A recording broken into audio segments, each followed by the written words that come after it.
So yes, thank you, Eric, for having us here and giving us this opportunity to share this. So this we have created this program specially for the Chennai Storytelling Festival.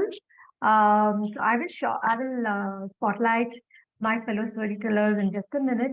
But before that, I would like to say that what inspired us was we did a couple of stories programs on the textiles and weaves, and we realized that there were millions, literally millions in India, and each of them has such wonderful stories within them. So that is why we decided to bring this out. So it will be the stories of weavers, weaves, their lives, and the changes that they brought about to the Indian context and to the Indian subcontinent.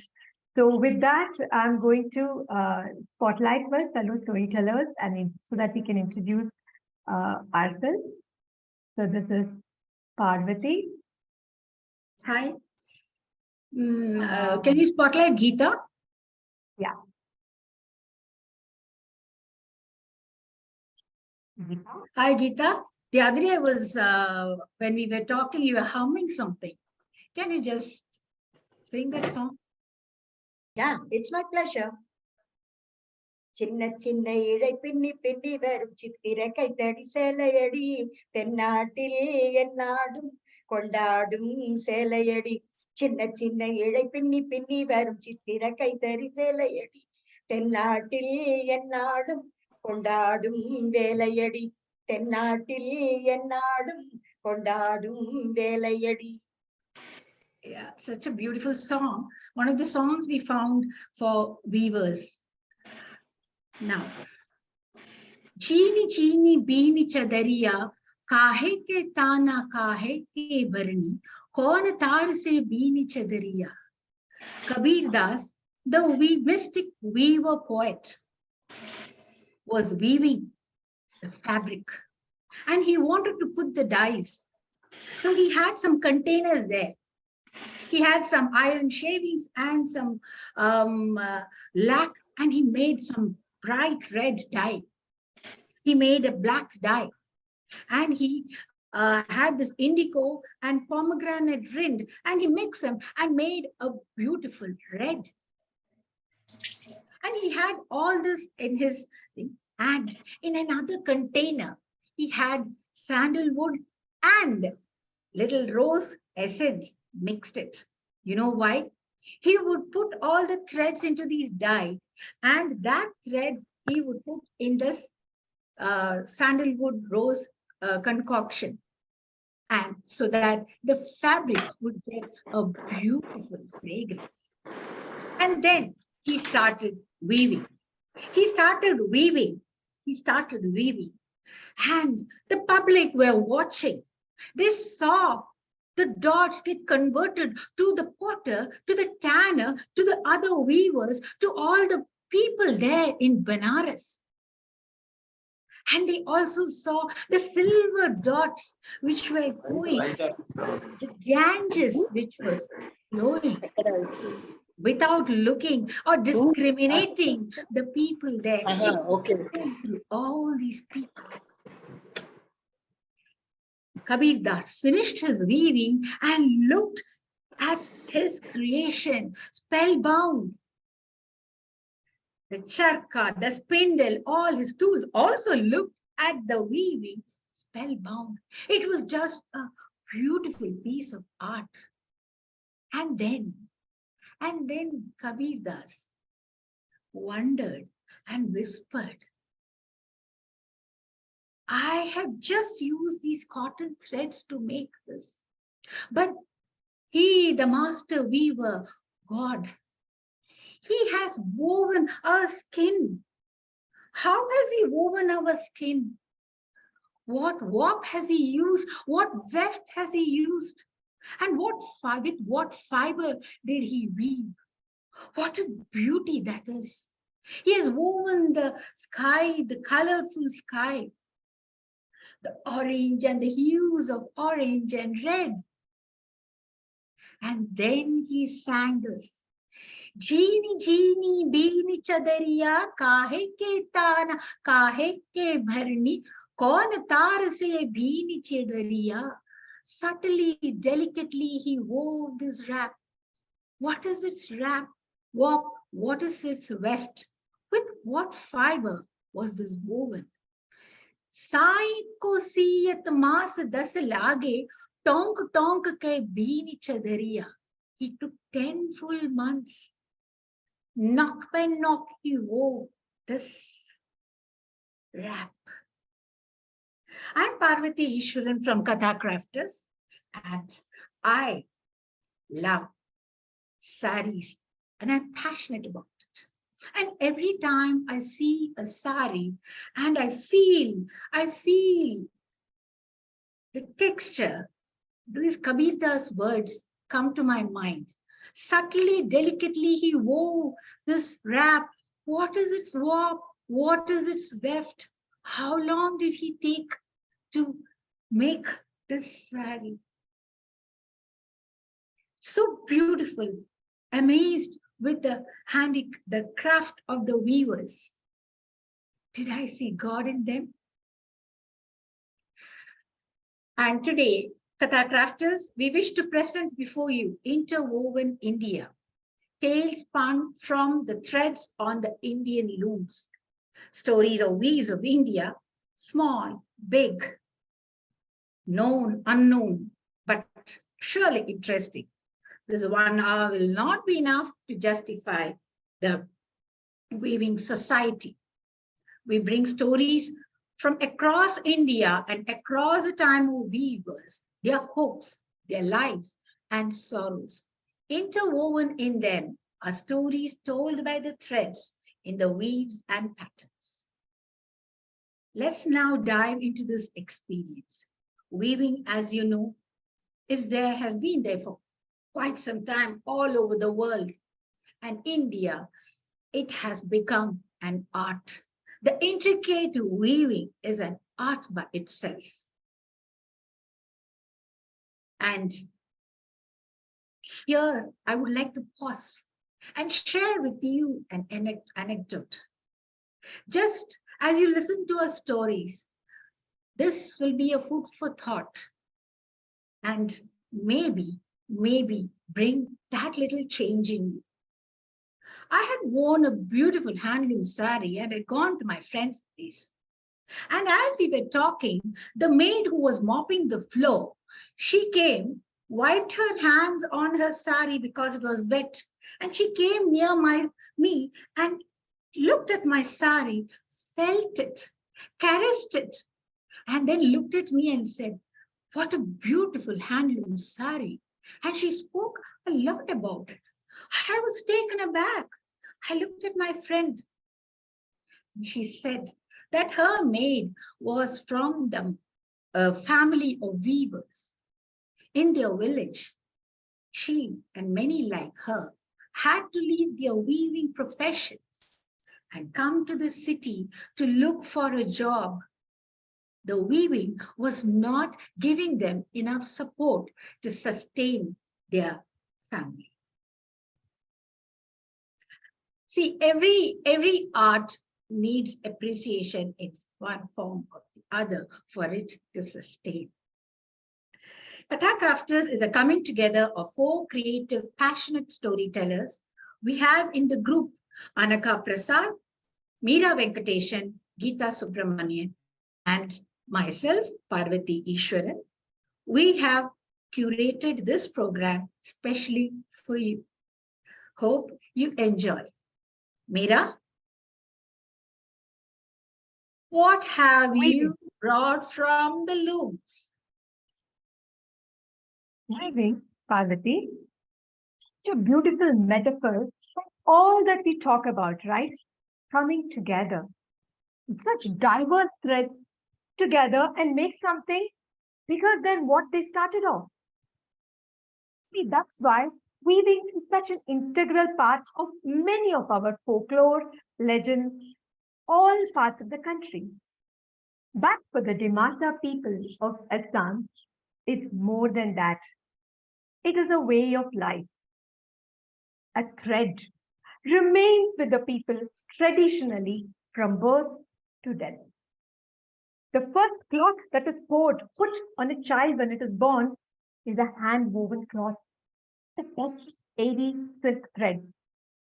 They believe that this cloth is a shield that will protect the child from all evil forces. Of course, marriage takes them through the best finery that can be done.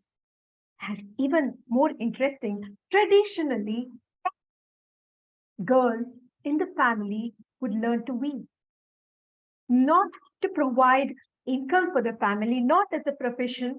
They would weave, they would learn to weave the cloth for their own family.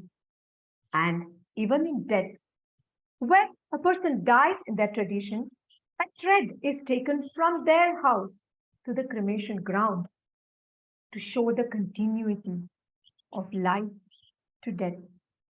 Ah, it's kind of a connection, quite natural that many of their folklores revolve around weavers and threads. I'd like to share an interesting story. There was once a king from the Kachari clan.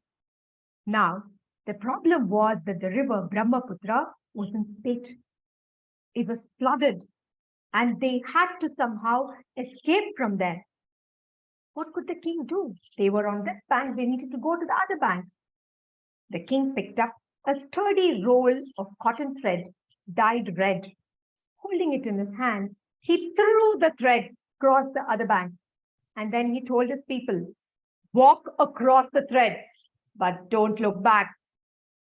Well, that's easier said than done. If any of you have ever been on a rope bridge, you would know how unsteady it is. In addition, they were leaving behind all their loved ones. What if they couldn't make it? Most of them listened to the king and crossed the river on the single thread. But of course, humans being humans, there was one who didn't.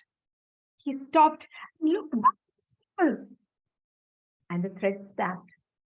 And they say that's the reason for the split of the Kachari clan into two, the Dimasa and the Bolu.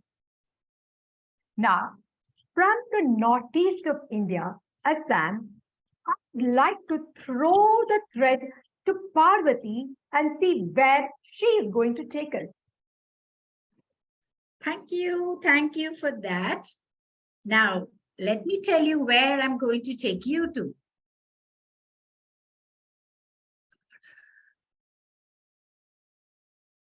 Now, can you see? Can you guess? What is that? What texture is that? What is the weave there? Fast, Meera. Well, it does look like my favorite, Mysore silk. Yes, you're also right. Also the state where I come from. Correct. It is the Mysore silk. This Mysore silk, there's a history behind it. Tipu Sultan was in the 1790s the king of the Mysore. And that was the time the ambassador from the King dynasty of China visited him and gave him a piece of cloth. Now, Tipu felt that cloth, it was so beautiful. So immediately he sent delegations to China and Bengal and got them here to make sericulture. So silkworms and mulberry farms were created and Mysore became the world's biggest silk manufacturers. But then that was in one century. The next century found a decline in that.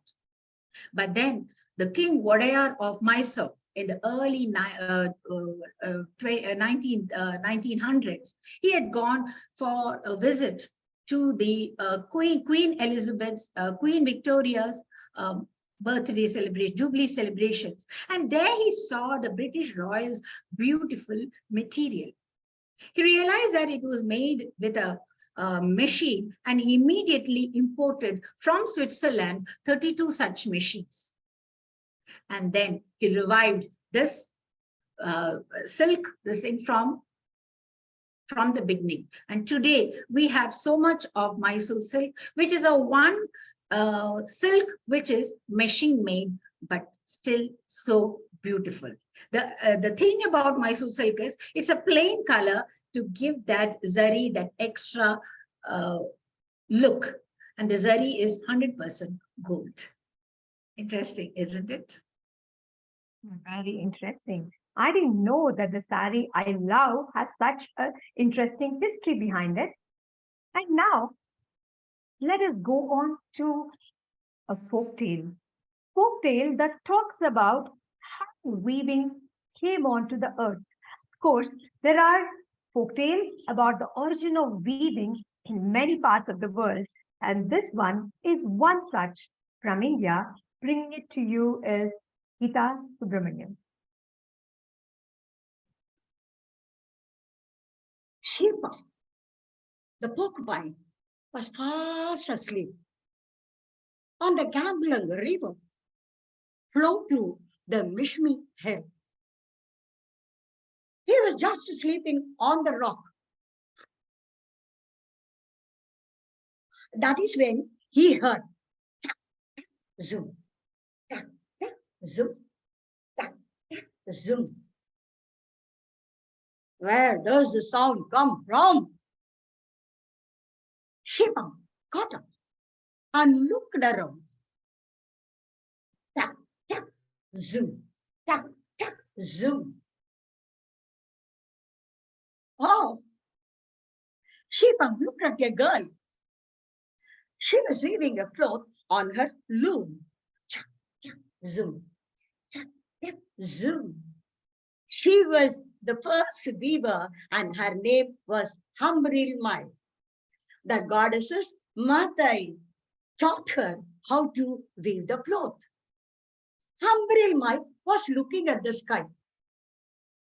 Sheepan, without knowing, because she was looking at the sky, Sheepan also looked at the sky. Sheepan saw the beautiful white clouds floating on the sky, the tall bamboo tree, and huge trees with beautiful flowers on the branches. She was creating those beautiful designs on the cloth she was weaving. Tak, tak, zoom. Then she looked into the river. Wow. She saw the beautiful ripples formed in the water. She created those designs also on the cloth. Tak, zoom, tak, tak, zoom. She was very busy in weaving the cloth. Her cloth was amazing, so beautiful. The bamboo tree bent down to look at her cloth. The birds were singing with joy. Oh, oh, oh, oh, oh, oh, oh, oh, oh, oh. They were all so happy. And they said, wow, what a beautiful cloth. The ships splashed, came up and looked at the cloth. Sheepang was a small creature, but very smart. It had a quill over the body to protect against the enemies or the bigger enemies. The sheepang shouted, hey, please give me the clothes. Please give me the clothes. As she was very busy in weaving the cloth, tak, tak, zoom, tak, tak, zoom, she did not hear. Sheepang thought, okay, let me go and try. So the sheepang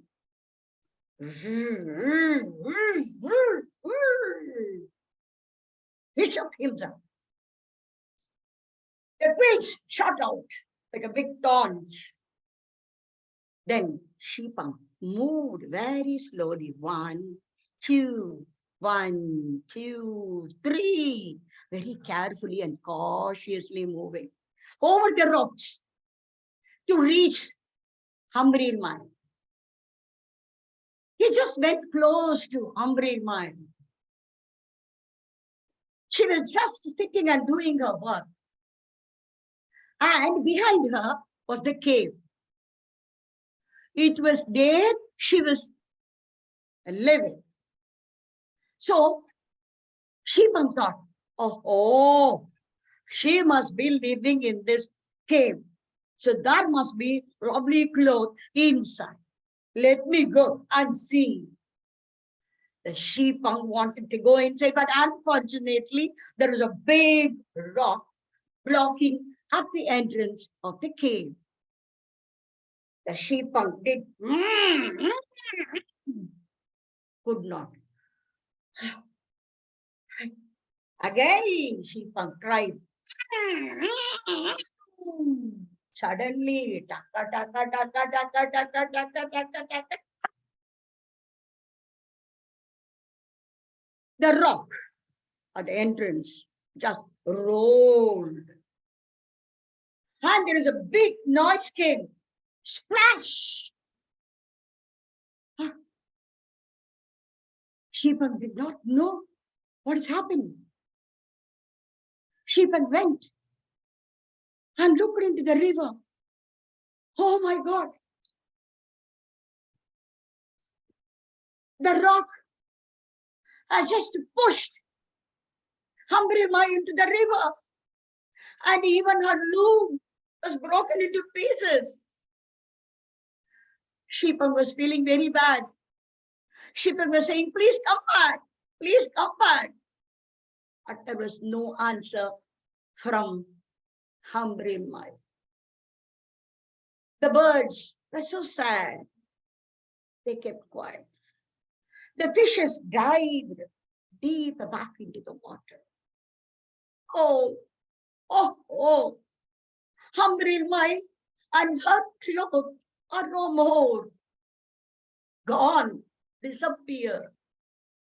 Sheepan was feeling very bad. That's when the sheepan saw a beautiful butterfly flapping the wing, flying, dancing above the head. Wow!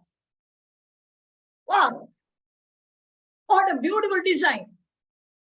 Yes, yes, I can see the beautiful things, whatever Humbrima was creating, that are seen in the wings of the butterfly. Ah, very nice. The designs, what Humbrima was creating, that turned into butterflies. Then Sheepan was feeling very happy to see the beautiful designs. Her loom were also broken into so many pieces and that were carried away in the river. And wherever the people found, they all started weaving the loom. And Sheepan was just admiring the beautiful designs on the wings of the butterfly. Now, the pointed, the weaving design from her loom turned into a diamond design, and that is why Veera, now most of the clothes in Mishmi people wearing, they have a diamond design, it seems. So that's a lovely story from Arunachal Pradesh. Hope you all enjoyed it. Absolutely. What imagination! When you think of weaving, when you think of patterns, where else do you look for but nature? Isn't it? So that was a beautiful story from Arunachal Pradesh, which is again in the northeast of India. Now, it is time for us to give some information about the weaves that we promised. The thread is with Parvati. Parvati, taking us today. Yeah. As you look behind me, you can see a weaving which is happening there. Can you see it? And as you guess, let me tell you the story behind that. Kashmir. By the time I finish the story, you would have guessed what that weave is all about. Kashmir, ancient Kashmir was very economically very poor, and the people were all laborers. And in the 15th century, a Sufi saint came to Kashmir. His name was Mir Said Ali Hamdani. He came there and he found this pitiable condition of the Kashmiri people. He wanted to do something for them, and opportunity struck when he went to Ladakh. And there he saw a rare goat called the Changtangi goat. Sorry for that. Changtangi goat, which had a coat which was really, really thick and nice. So immediately he told his people to take the wool from that goat and make a pair of socks. And this pair of socks, he gave it to the then Mughal king, Zain ul Abidin. And when he saw the socks and wore it, he found it was so soft and so warm. Immediately, he arranged for weaving of this type of this material. And for that, the Sufi saint helped him by getting people, artisans from Persia. They came from there, taught the Kashmiri people how to process that wool and make shawls and so many other things. Not only that, he brought other artisans, and today in Kashmir you can find many other work handicrafts which are there, they are very famous for. Now you must have guessed when I said shawl. It's Kashmir shawl. What is it called, Kashmir shawl? That wool is called Kashmir wool. That shawl is called Pashmina shawl. This Pashmina shawl is a word, the Pashmina word is from the Persian language where they say, where that Pashm means soft gold. And thus came this Pashmina shawl, which became internationally famous. In fact, it became the France fashion icon.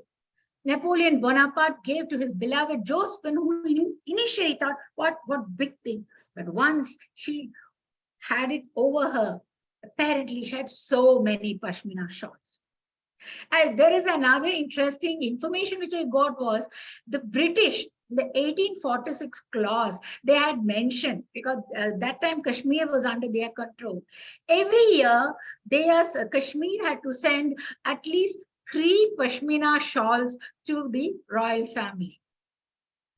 But then Britain decided, that's not possible. Only India having all this. Let's do it here, replicate it here. They even got the goats there, but in Scotland, but it was still a replica, it was a duplicate. People bought it. It was in a place called Paisley. That's why the teardrop design of the Pashmina shawl you find, which got its name, Paisley, is in Scotland. So that is the story of the sleeve Pashmina. Come on, Mira, here you go.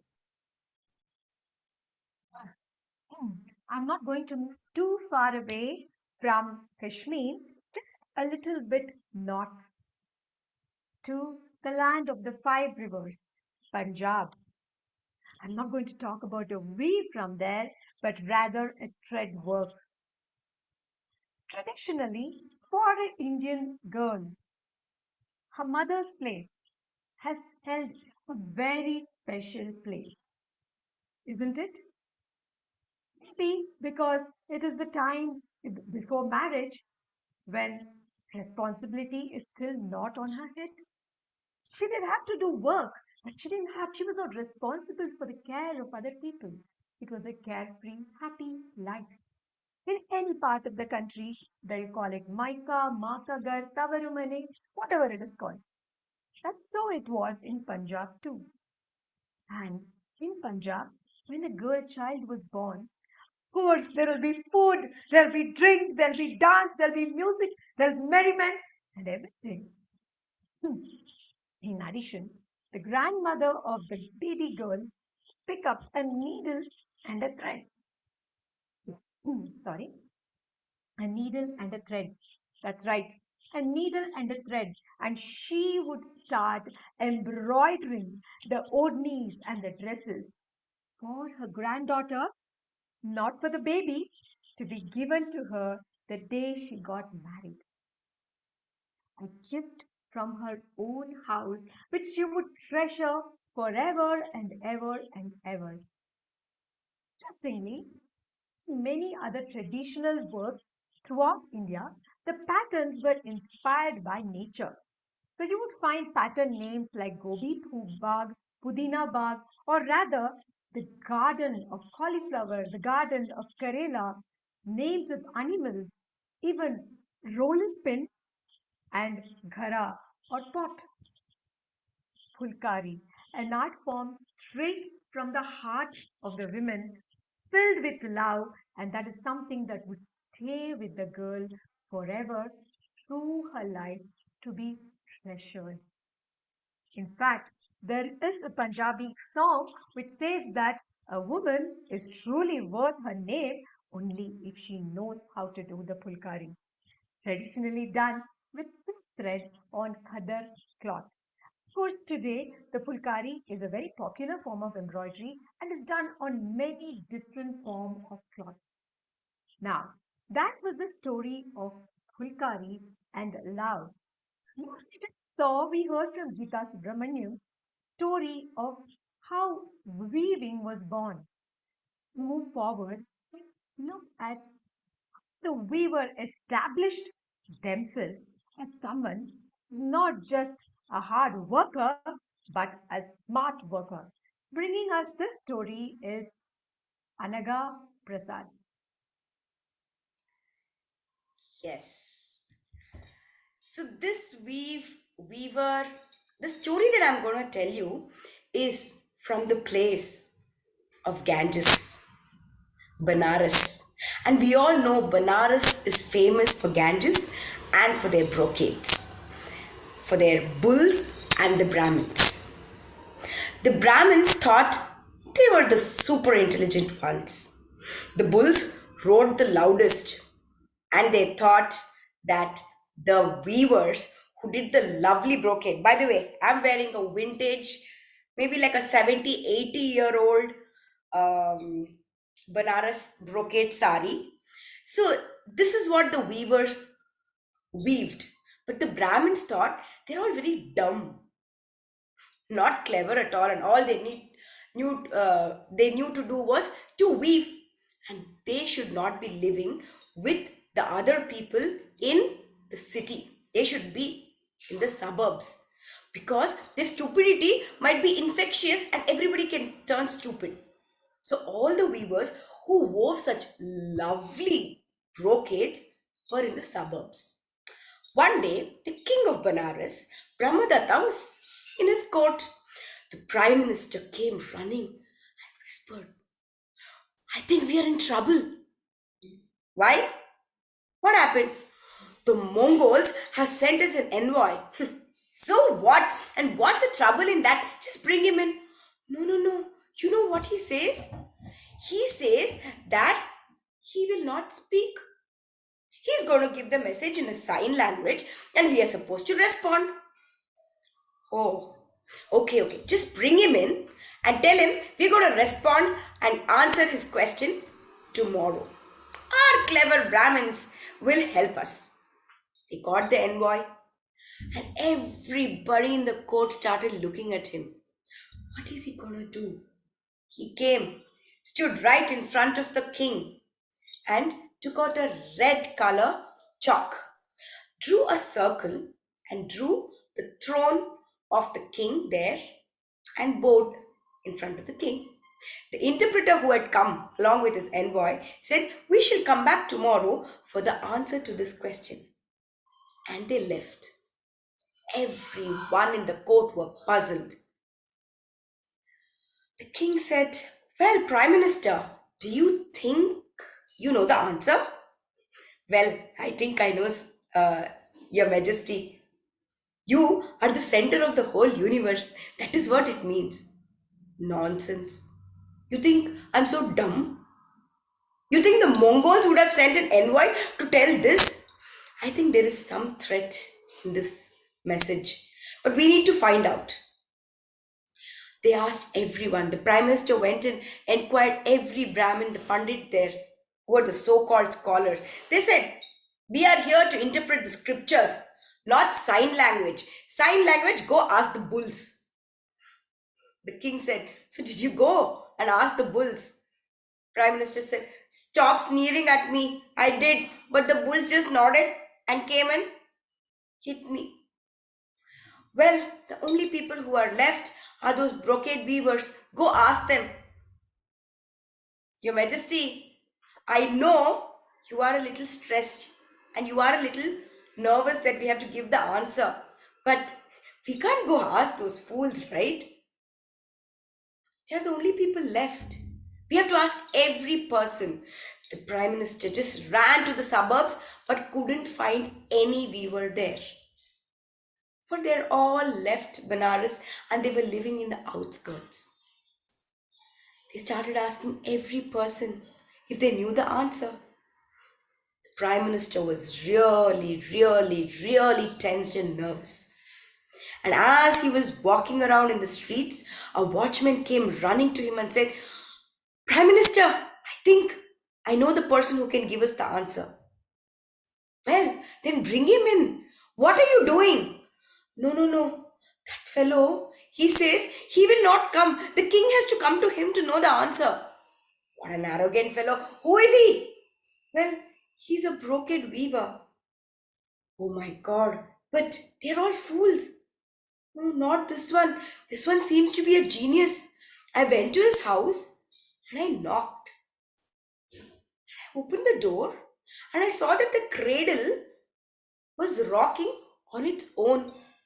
And as I walked past the cradle, there was a bell which started ringing on its own.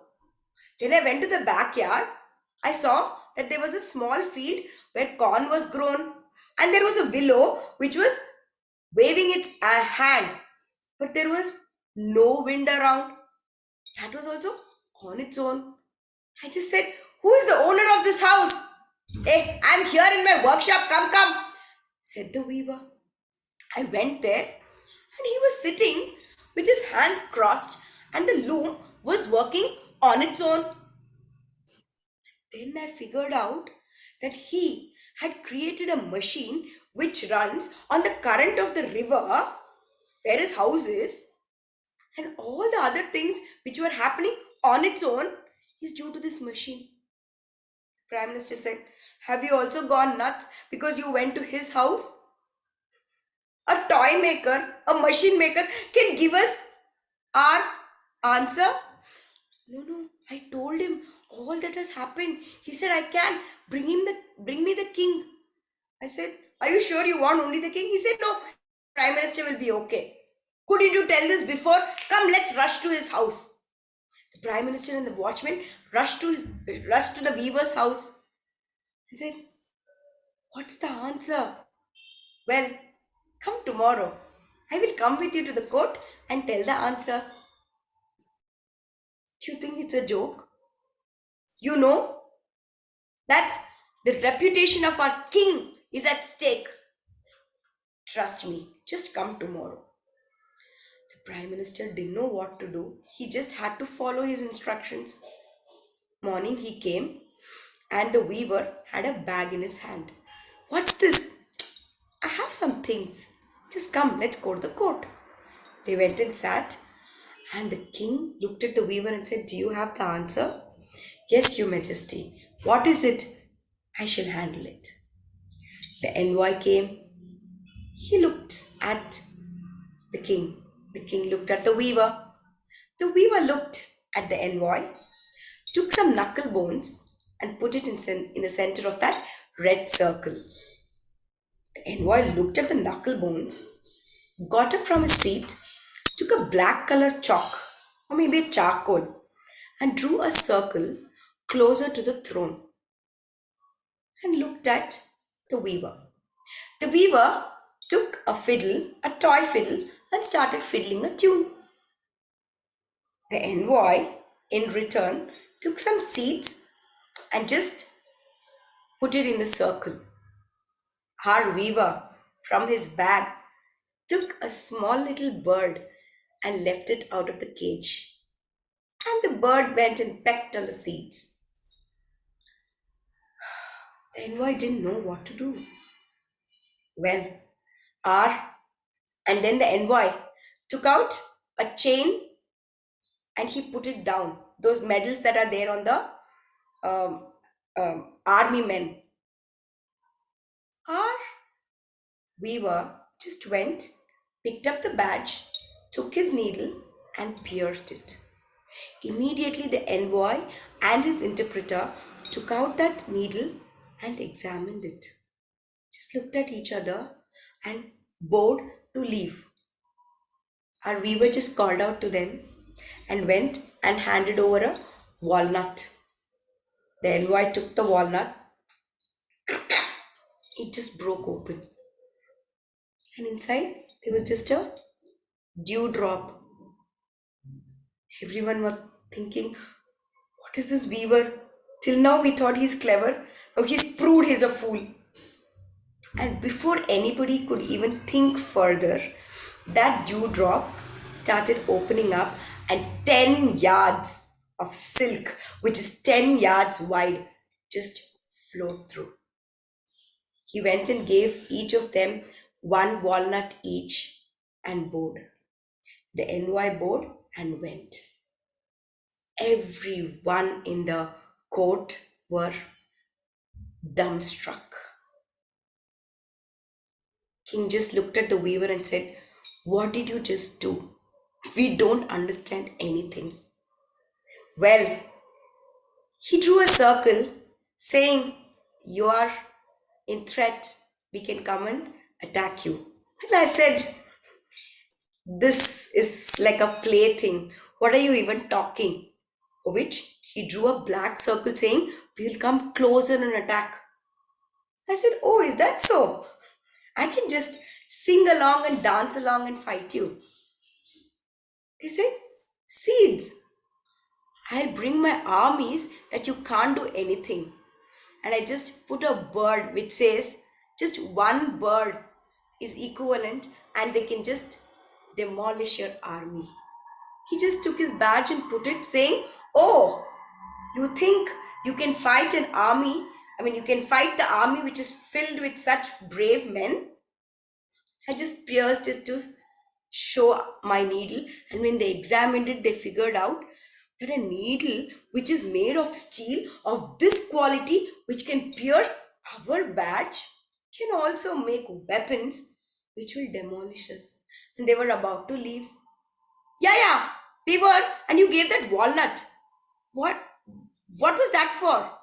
Well, that is to show how clever we are, that we can even weave such long cloth and put it as a small dewdrop in the seed. But why did you give them another two? You think the Mongol king will believe all this story if there is no proof? That's why I gave them two more walnuts so that they can go and show it to the Mongol king. The king got down from his throne, came and said, "Please, please ask whatever you want." The king folded his hands and asked. The weaver said, "I don't need anything." "You don't want gold? You don't want silver? I can make you very rich. I don't want anything. Just allow us weavers to live with all the other people in this beautiful city which belongs to us and where we weave this wonderful brocades." And from that day onwards, all the weavers lived in Banaras to give us these beautiful weaves that we all enjoy draping, and they just drape like a dream on our bodies.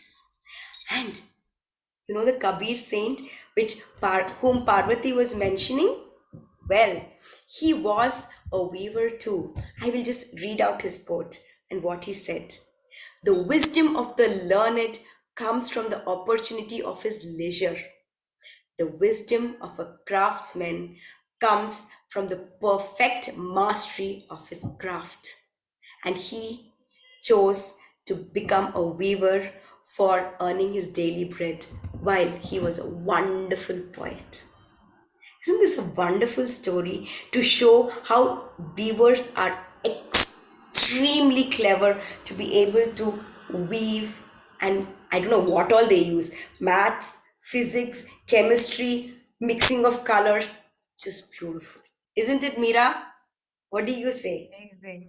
Absolutely. And it's interesting that some of the most learned and well-known poets of India are weavers. Of course, there is Kabir, and in South India, Tiruvalluvar, who has written some of the wisest words which hit home even today, was a weaver too. Amazing.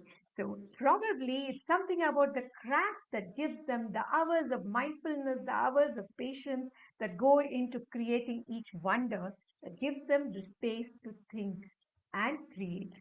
Thank you so much, Anaga, for that beautiful story. And now we are back to exploring the weaves of India.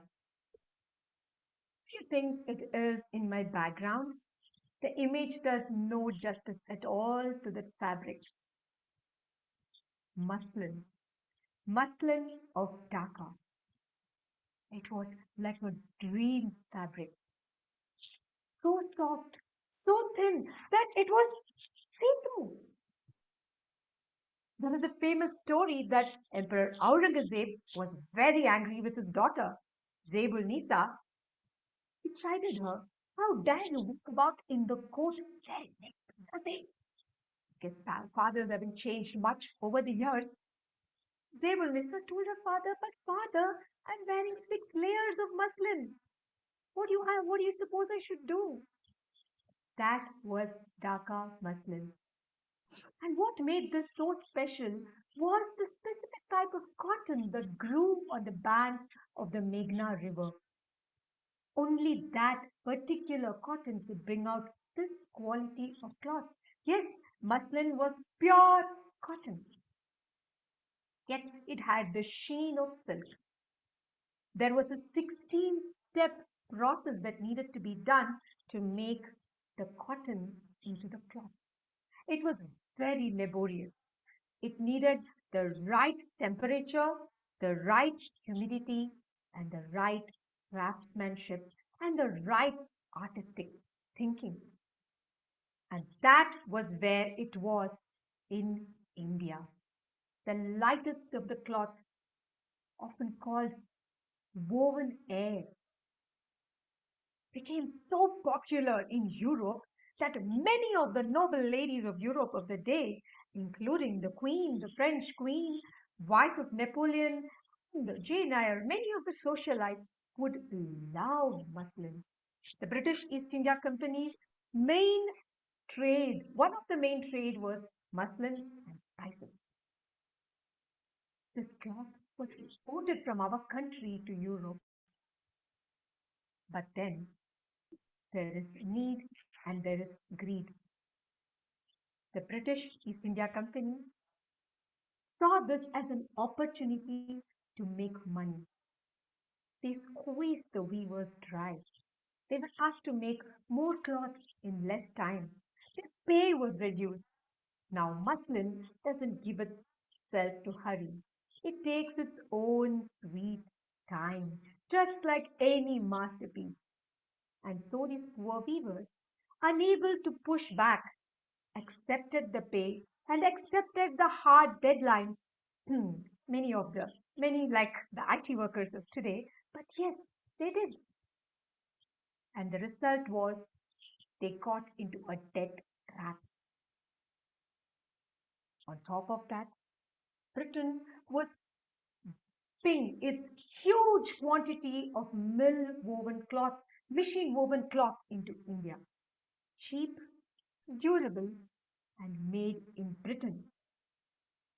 Yes, the Indian people were poor. They wanted something that gave them better value for money. So the market was inundated with the British cloth, and muslin weavers found it hard to sustain. Growing up, we used to hear a story that said that the British East India Company cut off the thumbs of all the muslin weavers. Now, they say that maybe it was not true, but metaphorically, that is exactly what they did. The weavers of muslin were brought down on their knees, and what they couldn't eradicate, The famines and floods that flooded Bengal did it for them. And so muslin, the Dhaka muslin that was there at that time, all but disappeared from this country. Isn't it interesting that one of the lightest of the fabrics has such a heavy story? Of course, there are a lot of efforts to revive muslin today, and it is existing in certain forms, but nothing like that. And so I pick up the thread and throw it to you, Parvati, and let us know what story you have to share. Yeah. Now, this is one weave I think all will know about. Is one of the very popular weaves from Tamil Nadu, South India, Kanchipuram. But what I would like to share is a very mythological story.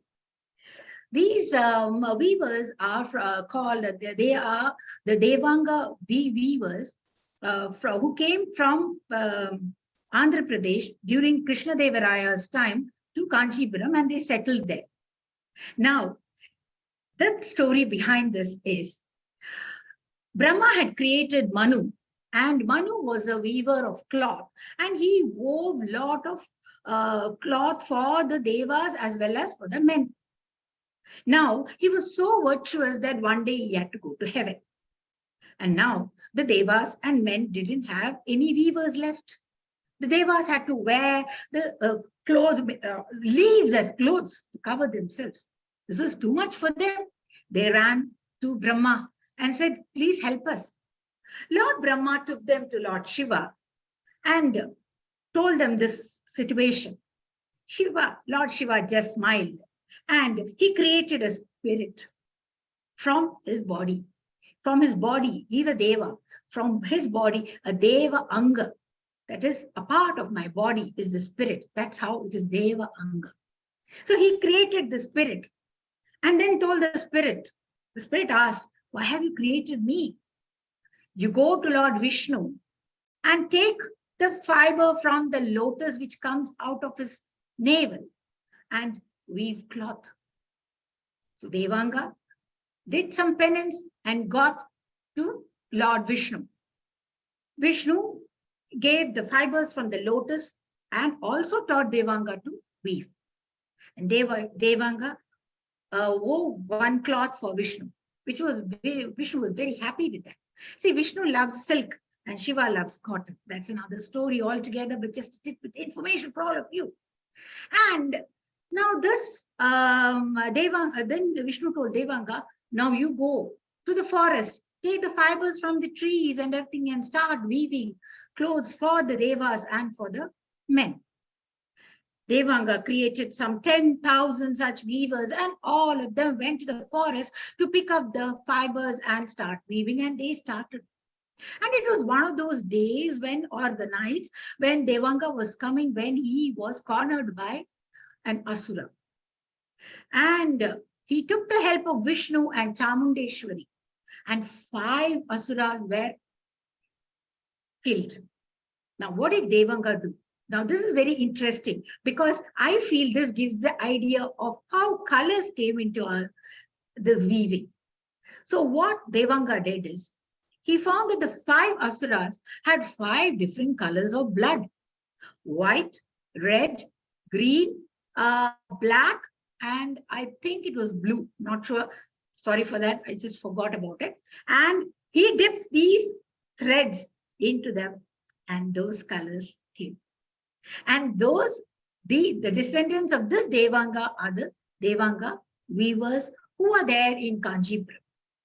Now, another thing about Kanchipuram I would like to tell you is, you all know that it is made from the silk, which is got from Karnataka, and the zari is actually a silk thread, which is with the silver. It is made into a silver, and this is dipped into little gold. So the zari you have has around 55% of silver and some 20% of silk and a 0.5, 0.6% of gold. That's why it's costly. And then to know what, how Kanchipuram is, Remember that the borders, the pallu, and the body are woven separately and they are interlocked. So when you want to know whether it's a genuine Kanchipuram, look whether there is an interlock in that.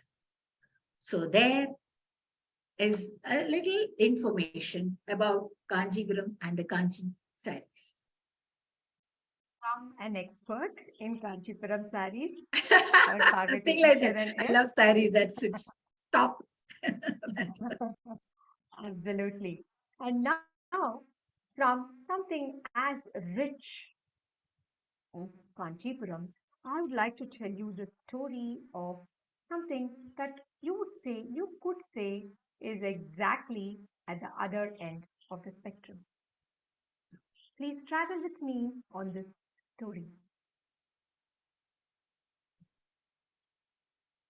We sat in the corner of the store as I did every day, as I had done every day for a long time, ever since I could remember. Don't get me wrong, it was a busy store. It was a cloth store. It was a very busy cloth store in the city of Madurai. And a lot of customers used to come in. Some of them used to come in and walk in as if they owned the world, and they would ask for the finest silks, the Kanchipuram, or other kinds of silks. And our shopkeeper, my shopkeeper, would very happily take them and show it to them. He would fawn over them. Oh, would you want this? Would you want that? Can I show something else? I don't know why he did that. And then there were the others, the handlooms, crisp, with colors of the earth, each of them so beautiful. Sometimes it was the cottons that made me more jealous rather than the silks. I wish I could have been that. Can't. You see, I am khadi. I am hand spun and hand woven. Shall I tell you a secret? All these hand looms that are there, they're all made from the thread from Britain, the cotton thread. But I wish I was them. And of course, there was the cloth from Britain, which was there everywhere. It was mostly the poorer people who used to get it. But then nobody ever came near me. Arey, you don't come near me also. Wait. I told you I haven't been touched from such a long time. What else did you expect from me? Okay, go. Anyway, it was time for the shop to shut, and we heard a shout. Nilita! Nilita! Ah, who would it be? Who would be in an urgency to buy cloth? It's not like cloth is an emergency, right? But we all waited to see who it was, and a young man came running with a cap on his head. He was panting. He stopped at the door and told the shopkeeper, Anna, stop! I need some cloth. We are closing now. Come back tomorrow. The shopkeeper, no, no, no, I cannot do that. You have to understand. This cloth is for Bapuji. The shopkeeper's face changed suddenly. Why didn't you say that before? Bapuji is in Madurai? Oh, and he wants cloth from my store. See where we have reached. Wait, I'll give you the finest silks. I have the finest silks. Okay, Tambi, don't worry, said the man. Bapuji doesn't want silks and all. He doesn't like them. Ah, said the shopkeeper. I forgot about it altogether. What was I thinking? Bapuji will get the silk. I have the best handloom cottons for you. Wait, I'll get it.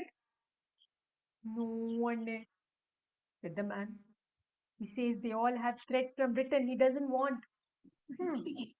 Then what shall I give you? Even the other cloth is from Britain only, no?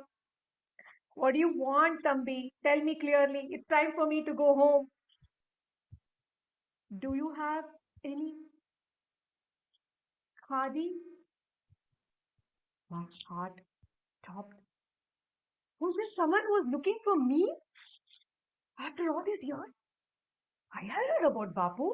I had heard about him. The whole country was talking about him. He was uniting the people of India. He was uniting them. He was asking them to fight against the Britishers. I had heard about him. He wanted me. It couldn't be true. Suddenly I was so happy. And then they both came towards me, the shopkeeper tying a kerchief around his nose and said, hmm, remember, don't blame me if he gets sneezing because of the cloth. I don't know, Anne. Whatever you give me, I will take. So I was picked up. Okay, okay. What do you want it for? One dhoti, no, 4 meters. No, Anne, 2 meters. What? The shopkeeper. 2 meters. Really no. That's what Bapuji said. I don't know what this Bapuji is doing only. He has a plan, a secret plan. It's okay. And then he cut the 2 meters of cloth and gave it to him. Heart was going.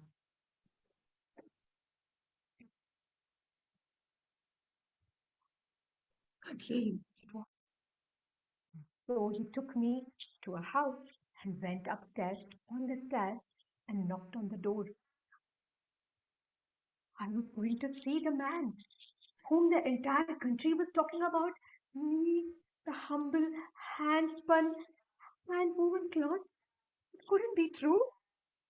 Maybe Bapuji was very strict. See, he had told this man all these instructions. Maybe he'll be angry when he sees that I'm so dusty. I held my breath. The door opened, and I saw a man with a smile like none other.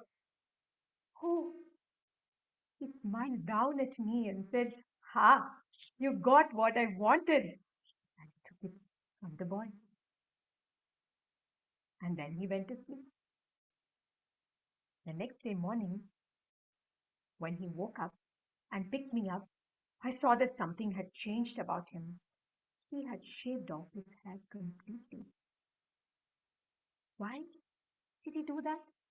When I had come in yesterday, he was wearing normal Indian clothes and he had hair. What? And then he picked me up and wore it on himself. A short dhoti and a shawl. I couldn't believe it. I, the humble Khadi, had adorned this man. And then, just like nothing mattered, he stepped out and started walking. This complete silence. A huge crowd had gathered to see him, but none of them spoke.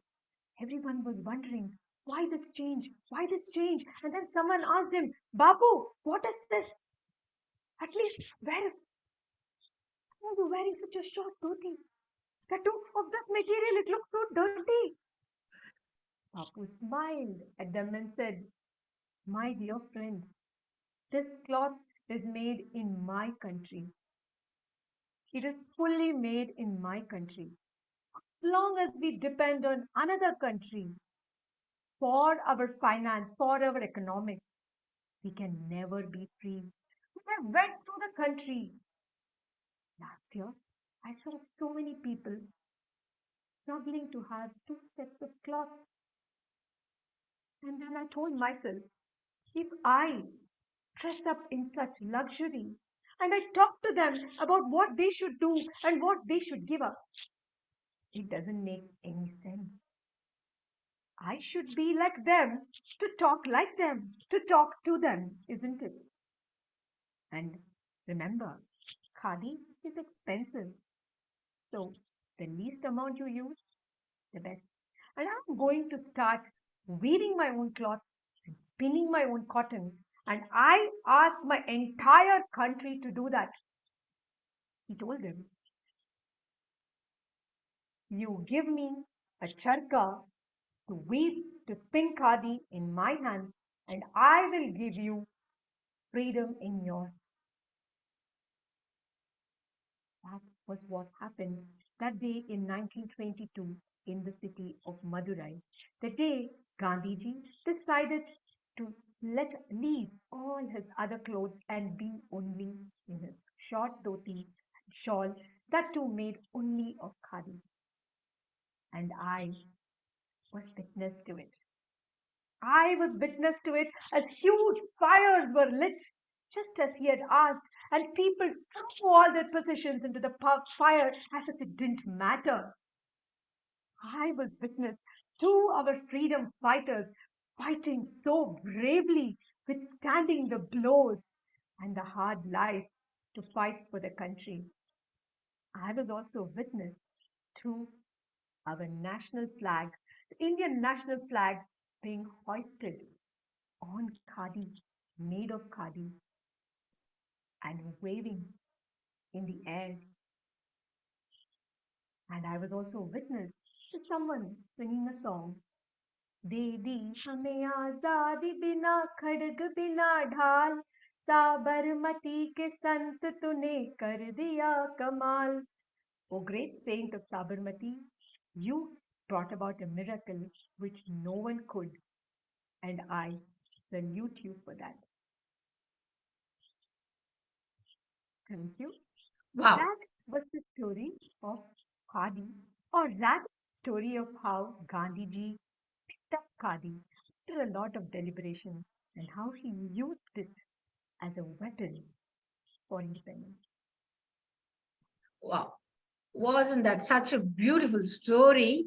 And to add to that, I should tell you that apparently once he went to Britain wearing this cloth, isn't it, Meera? And the Yes. Britain king, the people were saying, see, he's going to, you're going to meet the king with this, in this dress. You're not dressed properly. Apparently, Gandhiji said that he is dressed for both of us. The king is Yes. dressed for both of us. Both of us. And the gift that he gave the queen was, in fact, a khadi shawl. It is still there in Britain in the museum. And now, Parvati, remember, the thread is still with you. Yeah. What weave are you going to bring today? Now, I'm not going to move away from Madurai. If you see behind me, you have three types of weaves, and I'm going to talk about the middle one. My God, the way I have done it, it's Madurai Shungadi. The interesting thing about Madurai Sungadi or Chungadi, or however we pronounce it, is that it was Muhammad Ghazni who was creating a lot of problems in Gujarat. So this from Saurashtra, that is the Gujarat side, weavers from Saurashtra, they had to run away from there, and they ran away and they came to Madurai, which was ruled by the Nayakas. They were welcomed. And they were tie and dye specialists, weavers, tie and dye specialists. Tie and dye is a mechanism. You tie the cloth and dip it in one dye. And when you open it, the place where it is tied, that portion has the base color and the rest have the dyed color. They were experts in that. Now they had come to this new place. They wanted to do something for this, something which is unique for these people. So you know what they decided, Meera? They saw the women were having buns behind. They had tied the buns and with a flower around that. So they had an idea. Why not make a cloth which has this round designs? So what they did was they took the material and made small tines in the thing, and they dipped it in the dye. It was tie and dye only. And when they removed it, you could see round. If you see the blue one here, you can see the round. This sunam in Sanskrit is round. So you have, yeah, what Meera is showing. Yeah. So that is called Sungri. That's how this sari, Sungri, became a, a part of this Madurai culture. So that is a story about how Chungri came there. But another very interesting thing which always fascinated me was, yes, you had this tie and dye across, as we say, interwoven. Gujarat has Bandhani, which is also tie and dye. That is the one. The pink one is the Bandhani.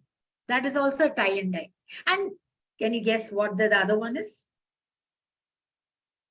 It's Ikat. Ikat is also tie and dye.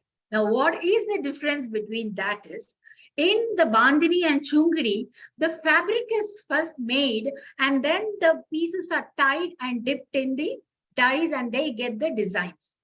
Whereas in Ikat, the threads are dipped as tie and dye. They are tied and then dipped in the dye. So they have the different colors. And these threads are woven as cloth. So isn't it interesting? You have there, here, there, everywhere you have.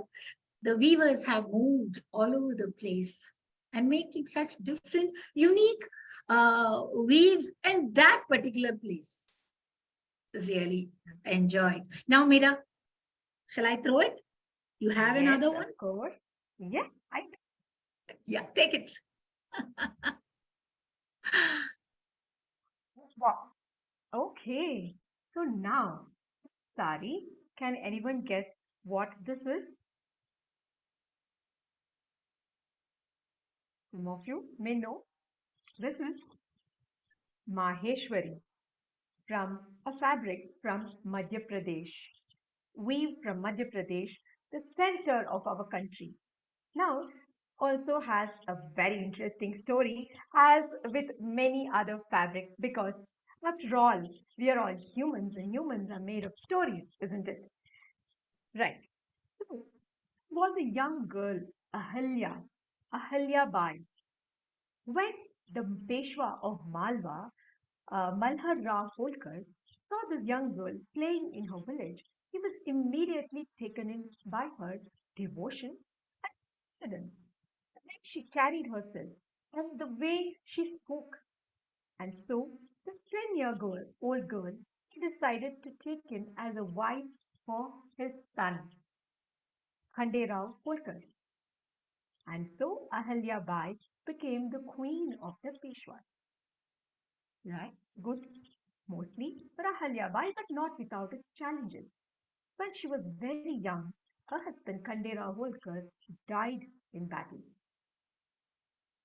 As with many women of those days, the Kshatriya woman, she thought that she wanted to commit sati or enter into the fire with her husband. Her father-in-law stopped her and told her that she was destined for something much bigger. And that came out to be true. And so true, and how true. Few years later, Malhar Rao Holkar too passed away, and Ahalya Bai became the queen of Malwa. She was a brave heart. She never shied away from going into a battle and fighting with her soldiers shoulder to shoulder. She was a great thinker and a builder. She has rebuilt and built many temples in India. Even the renovation of the Kashi Vishwanath temple, the famous Kashi Vishwanath temple in Varanasi, is attributed to her. She was also a designer at heart. She loved the, the feel of fabric and what you could make with it. She looked around her for inspiration. She established a new capital at Maheshwar, also called Mahishmati, and she saw the river Narmada. She saw the cotton flowers around her. She saw the patterns on the fort of Malwa, and she thought she wanted to make a fabric just like that. So she had weavers coming from different parts of the country, like Surat and other places, and settled them in her capital. She gave them the required material. She gave them the designs and had them weave the Maheshwari saris.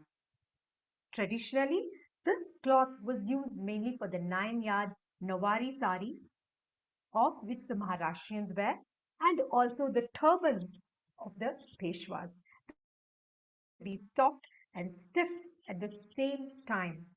Again, a very thin, breezy, and light cloth because of the way it is woven. It is usually, traditionally, it was woven mainly with cotton, but today there is a mix of silk and cotton in the West and what.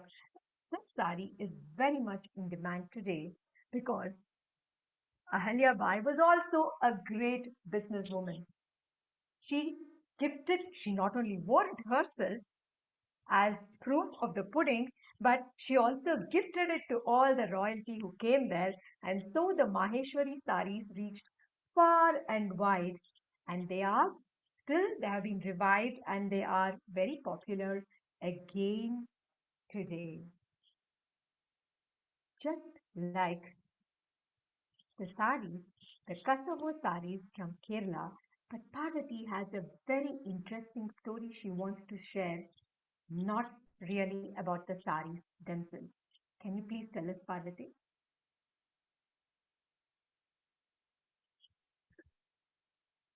Tandane tanane, tandane tanane, tandane tanane, tandane re. My name is Saroja and I am a weaver. I live in a small village called Chenamangalam near Kochi, which is in Kerala in Tamil Nadu. Now there we weave. We are a weaver community and we wear these type of cloth, the cloth you see there. It's the dhotis. It's fine muslin cloth, cotton cloth. We make those dhotis and we make those saris which the Kerala people wear. They are called Kerala saris, or we have a set of the dhotis which is called the set mundu. Now, do you see that little doll there? The story today I'm going to tell you is about this little doll, this little kuti, which is our kuti, our baby, our doll. See, we live in Kerala, which is really every 6 months of the year you have rains. And rains are something which we all enjoy. We play in the water, we make those paper boats, we play everything we do. We love the rains. And it's so happy. After 2 days or something, the water would just drain off. That is how we lived in Kerala. We never had any problems with the rain. And this cloth which we are weaving, this is very, very important during the Onam festival, which happens sometime in August. Everybody buys it. And hey, I forgot to tell you, we have the GI tag also.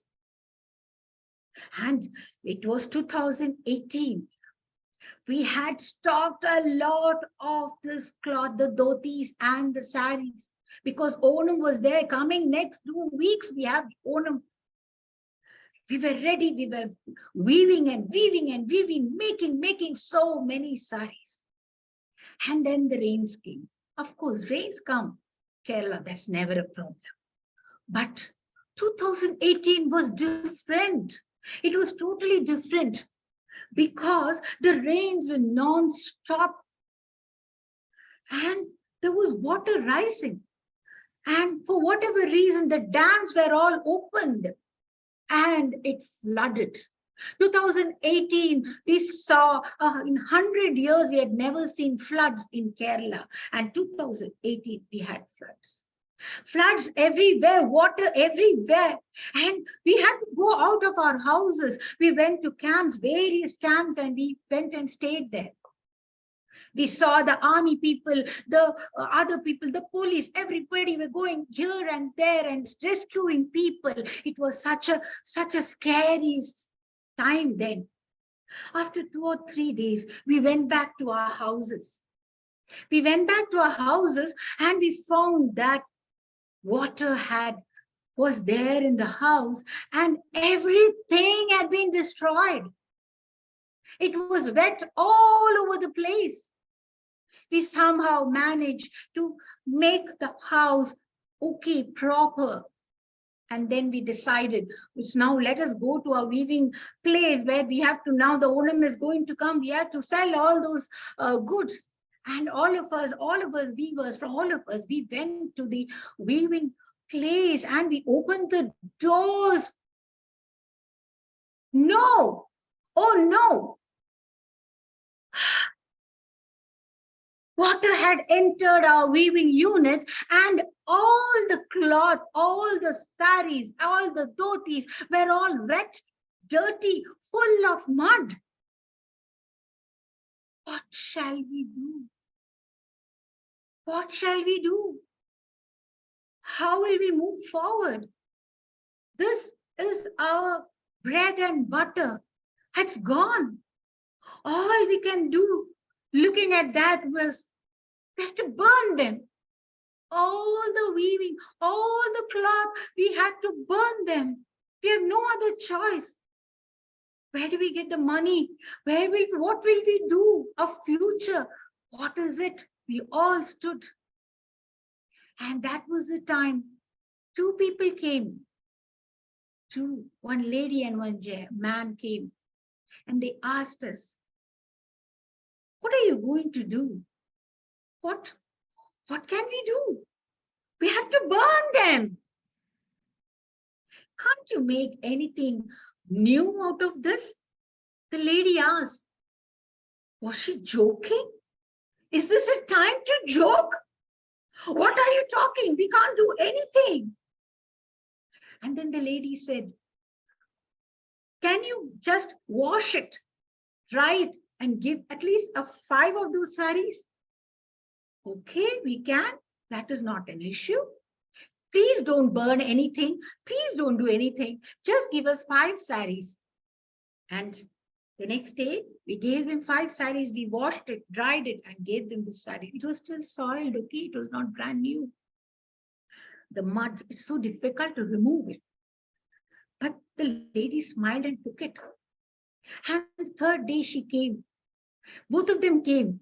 Along with them, there was one more person. One more person was there. You know who came? Do you want to know who came?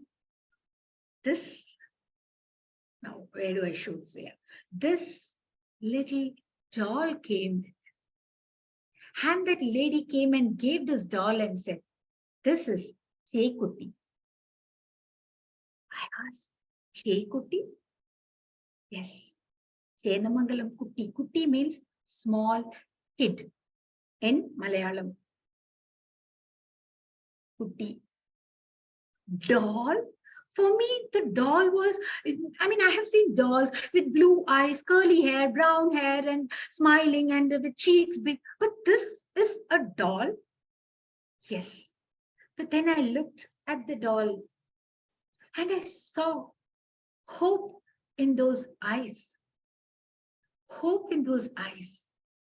I smiled. The lady smiled and she said, please give us more of these saris, wash it, dry it, and give us. We are going to make these dolls and we are going to sell them. And with that money, we are going to revive your. I was a bit skeptical. Who's going to buy these dolls? Who will buy these dolls? After all, it's a piece of cloth and they have tied it and that's all. Is it a doll by any sense of the word doll? But then I could see the hope in their eyes also. So we all washed the clothes and gave it to them. And what did they do? They came back after some months with money. We sell the sari maybe for 1,500 or 2,000, but they gave for each sari 9,000 rupees. And a lot of money, more than what we would have got. Then I asked the lady, what did you do?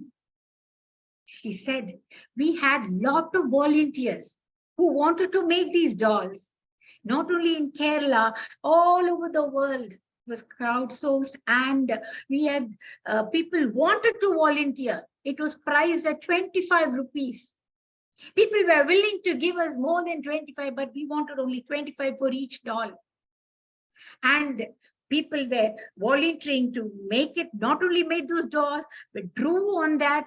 We had so many dolls and we made so much of money. And this Chekuti is our Kuti, our baby. And she saved us. But then I had still one question to ask. Fine, with all this you have made, but after this, I mean, what are you? And she said, no, it was not only the people were depressed, people had no work, so they all did it. Even in a hospital, these dolls are being used, given to depressed people whom they say that if you can make something out of the filth, the mud, and the whatever has happened, you could bring out a beautiful doll. You can make a new life out of yourself, removing your filth out of your mind. So these dolls helped those people also to come out of it. I was impressed. I was thrilled. I was proud that we had this Chekuti, which Kerala together they stitched. The entire Kerala stitched it. So that is a story of Chekuti, which is of hope. Yeah.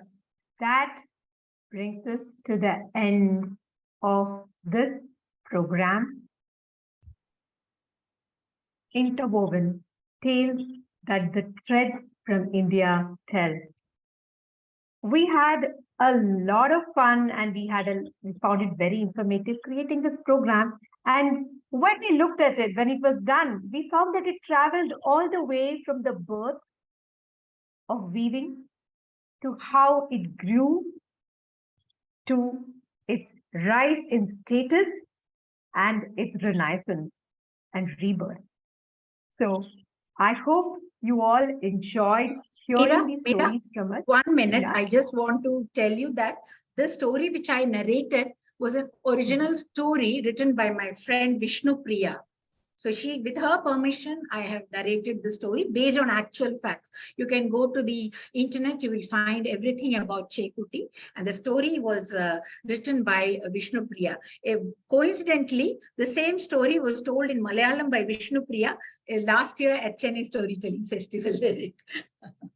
Oh, okay. Thanks, Parvati, for the information. And thank you, Vishnu Priya, for giving us this wonderful story.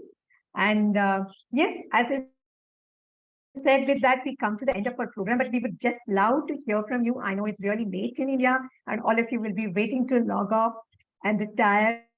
If you have any comments and those, all the audience here, anything that you would like to share with us, it would really, really, really be great for us to hear it. Please.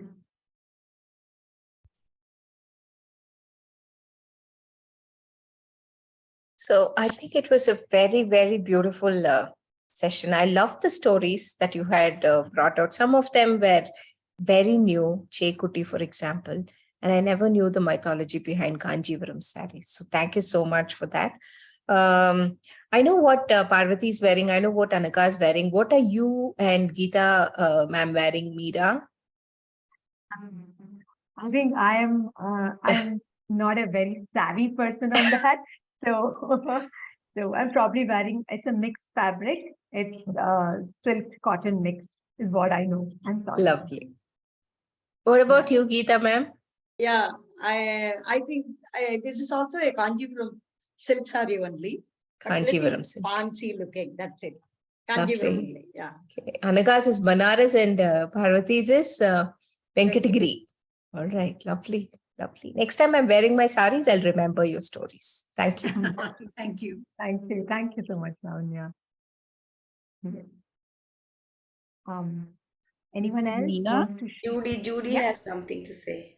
Yes. Yeah, I have to tell you, your time and everything that you took to take us on this journey of history and even the political aspects of it, right? And your freedom and the flag and all this other stuff. It was all interwoven, and there was hope there. There was change. There was wisdom.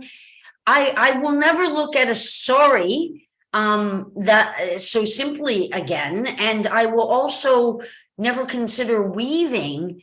You know, it's just such a, it's like when you were talking about the poets that they weave and that there's that time for them to meditate, and that it's in the creation of the weave that they create their poetry. I mean, it was just such a gift. So I thank you very much for sharing a gift of something I never really looked at before, and has opened up a new way of seeing something.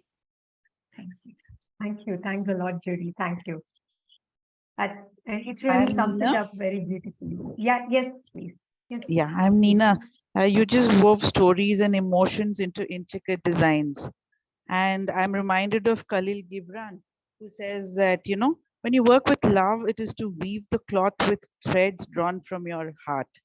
And this was exactly from your heart. And it has so much of meaning. Really loved it. All of you. Thank you. Thank you all from behalf of all of us. Thanks a lot. Yes, and thanks for remaining for the 1.5 hours. I should say we little over stepped our budgeted time, but thanks to all of you for being here with us to listen to all of it. Yes. Anyone else wants to share? I think someone was speaking. Was it Meenakshi? Hello. Yeah. Ishwaran sir. So I said, so this is a 1.5 hours of weaves loom in the loom of weaves. So from a small loom, you have become a large looming figures of weavers. Good. Wow. Nice to hear for 1.5 hours. Thank you. Thanks a lot.